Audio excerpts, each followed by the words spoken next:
Сихерче küfрлек кыла. Сихерченең максаты кешеләрне шайтанга гыйбадәт кылдырып үзенең дәрәҗәсен күтәрү. Бу кеше сихерчеме юкмы икәнен ничек безгә белергә?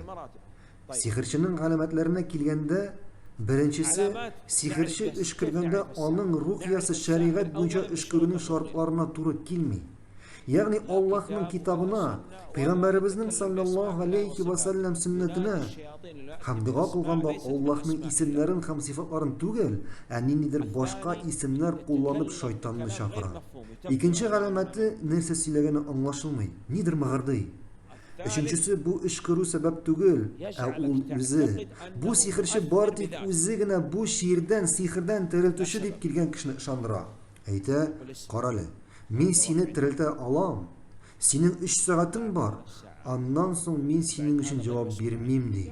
Я адам баласы. Нәрсә сөйлисең син? Аллаһ безне синнән һәм синең шикелле алдакчы сихерчеләрдән үзе сакласын. Күзләрен сихерләп, йөрәкләренә курку салдылар ди Раббыбыз Аллаһ Коръәндә. Шуннан соң бу сихерче килгән кешегә шәригатькә каршы килгән гамәлләр әмер итә. 10 көн намаз укымый, гусл алмый, ашар алдыннан бисмилласын әйтми, бисмилла әйтмичә хайван чала. Нигә? Шайтан риза булсын өчен. Сихернең тагын бер төре төкерә-төкерә тыйын ясау. Аллаһ Коръәндә тыйыннарга төкерүчеләрнең зыяныннан сиңа сыйынам дип әйтте. Шулай ук әшәке гамәлләрдән булып тора йолдызларны булачак вакыйгага ниндидер йогынтысы бар дип санау. Әйтә, бу йолдызларны Аллаһ үз хикмәте белән барлыкка китергән.